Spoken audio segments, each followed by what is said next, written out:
अध्यक्ष महोदय, जब रामलला की प्राण प्रतिष्ठा की बात आई तो किसी ने कहा बिना कलश के प्राण प्रतिष्ठा कैसे होगी, किसी ने कहा बिना कलश के प्राण प्रतिष्ठा कैसे होगी, किसी ने कहा जब चुनाव ही प्राण हो तो सोचो कौन सी प्रतिष्ठा दांव पे लगी होगी।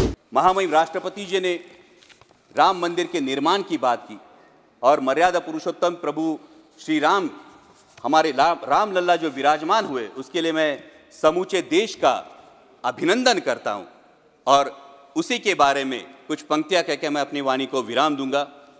अध्यक्ष महोदय, जब रामलला की प्राण प्रतिष्ठा की बात आई तो किसी ने कहा बिना कलश के प्राण प्रतिष्ठा कैसे होगी, किसी ने कहा बिना कलश के प्राण प्रतिष्ठा कैसे होगी, किसी ने कहा जब चुनाव ही प्राण हो तो सोचो कौन सी प्रतिष्ठा दांव पे लगी होगी। लोग तो कुछ कहेंगे, लोगों का काम है कहना, आप जन की बात मत सुनना, सिर्फ मन की बात करना। फिर भी खुश थे हम 500 साल का सपना जो पूरा हो रहा था, हमारे अंदर का हिंदू भी पूरी तरह से जाग गया था। तो चल पड़े अयोध्या की ओर रामलला की दर्शन की आस लगाए, चल पड़े अयोध्या की ओर रामलला के दर्शन की आस लगाए। जो सामने नजारा देखा वो देखकर दंग रह गए। वो 3 मंजिले 400 खंबे 32 सीढ़ियां, जय श्री राम का नारा लगाते हुए हम सीढ़ियां चढ़ने लगे। रामलला से क्या गुहार लगाए ये सोचने लगे। पहली सीढ़ी पर याद आई महंगाई, पहली सीढ़ी पर याद आई महंगाई, दूसरी पर देश में बढ़ती बेरोजगारी, तीसरी पर पत्रकारिता की चरण चुंबकता, चौथी पर सेंट्रल एजेंसीज की संदिग्ध भूमिका। हर सीढ़ी पर कुछ न कुछ याद आ रहा था, हर सीढ़ी पर कुछ न कुछ याद आ रहा था।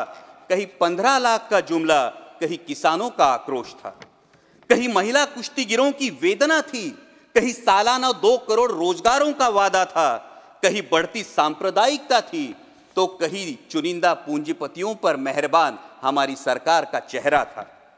इस वास्तविकता ने झंझोड़ने के बाद भी हम अंधभक्तों की तरह चलते गए। होश तो तब संभाला जब रामलला के दर्शन हुए। हमें नतमस्तक देख रामलला मुस्कुराते हुए बोले, हमें नतमस्तक देख रामलला मुस्कुराते हुए बोले, मैं कल भी था, आज भी हूं, कल भी रहूंगा। जितना इस मंदिर में हूं उतना ही तुम्हारे मन में रहूंगा। लेकिन याद रखना हमेशा मैंने त्रेता युग में रामराज जलाया था, तुम कलियुग में जीते हो जहां संविधान ने गणराज जलाया है।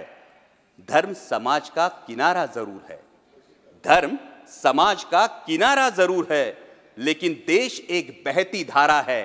किनारे को धारा के बीच में लाया तो प्रवाह अड़ जाता है, प्रगति के पथ से हट जाता है।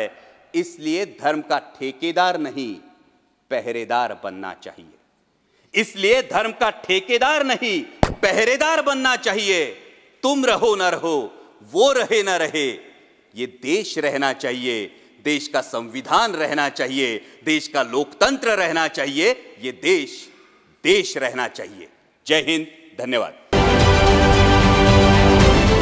महाराष्ट्रातील सर्व बातम्यांचे विश्वासार्ह व्यासपीठ,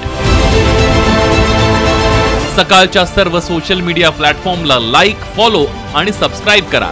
तसंच सर्व नोटिफिकेशनसाठी बेल आयकॉन प्रेस करायला विसरू नका।